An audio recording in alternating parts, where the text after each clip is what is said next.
এই তুই আমার থেকে বেশি আমার বাবাকে কেন যত্ন করিস রে? তোকে আজ আমি মেরেই ফেলবো। রুদ্র, একটা কথা বলবে না তুমি, আমি তো আমার বউকে শাসন করছি, তোমার এত ব্যথা লাগছে কেন?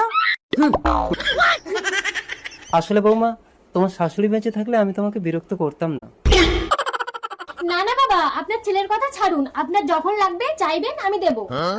তাহলে একটু আমার ঘরে চলো তো। দুটোকেই আজ শেষ করে দেবো। না বাবা, লাগাবো না, আপনার ছেলে জানতে পারলে আমাকে মেরে ফেলবে। আজ আমি কোনো বাহানাই শুনবো না, তাড়াতাড়ি লাগাও। ছেলে জানতে পারলে কিন্তু লাগাতেই দেবে না। লাগিয়েছি তো, এবার কি করব? এবার তুমি একটু নিচু হও, আমি ধরে চেপে দিচ্ছি।